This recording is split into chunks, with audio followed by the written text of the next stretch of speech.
और आप देखिए आरबीएनएल को, आप देखिए रेलटेल को, आप देखिए आईआरसीटीसी को, आप देखिए रेट्स को। आई मीन देख के लग ही नहीं रहा है साहब कि आप किसी एक ऐसे सेक्टर की बात कर रहे हैं जिसमें स्विंग हार्डली विजिबल होते थे। एक ज़माने में विजिबल होते थे जब रेलवे बजट आता था, लेकिन ये तेज़ी आखिर क्यों? आखिर इसके पीछे कारण क्या है? Look at RBNL at 45.35 new all time high. Nitin हमारे साथ जुड़ चुके हैं और क्या चल रहा है आज यही है विषय। यतिन, ये तेजी आखिरकार क्यों? क्या बड़ा अगर आप देखें ज़मीनी बदलाव हुआ है कि इतना बड़ा स्विंग इन तमाम स्टॉक्स में हम देख रहे हैं?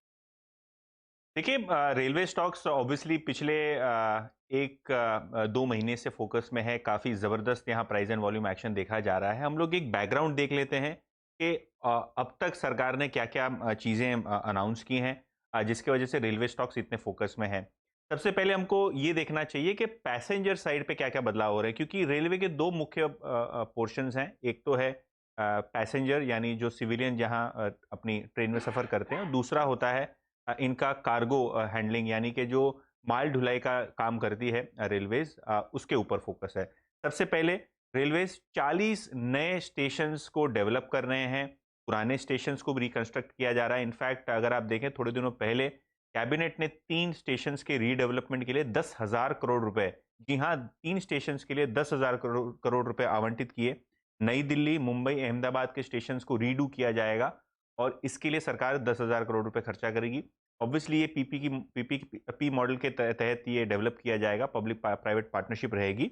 और 34,000 करोड़ रुपए पिछले दिनों अनाउंस किया गया है कि रेलवे की सेफ्टी, यानी कि जो रेलवे की सिग्नलिंग सिस्टम्स होती हैं, ब्रेकिंग सिस्टम होती हैं, पैसेंजर्स को लेके जो सेफ्टी बननी चाहिए, उस पे 34,000 करोड़ रुपए जो है आवंटित किए गए हैं। और लगभग 90,000 वैगन्स रेलवे ऑर्डर करेगा 2025 तक। ऑलरेडी बड़े वैगन का ऑर्डर आ चुका है मार्केट में। थोड़े दिनों पहले टीटागढ़ वैगन्स और जो टेक्समैको रेल है, इनको पोर्शंस में ये ऑर्डर मिला था, और 90,000 का वैगन्स का ऑर्डर अभी भी प्लेस में है। तो अगर हम देखें पैसेंजर व्हीकल साइड पे, यानी पैसेंजर सेगमेंट साइड पे और जो फ्रेट साइड पे है, दोनों साइड पे ऑल सिलेंडर्स फायरिंग कर रही है रेलवेज। आगे चलते हुए क्या ट्रिगर्स हैं? सबसे पहले डेडिकेटेड फ्रेट कॉरिडोर, जिसकी हम इतने सालों से बात कर रहे हैं, वो फाइनली 2023 मिड तक शुरू हो जाएगा।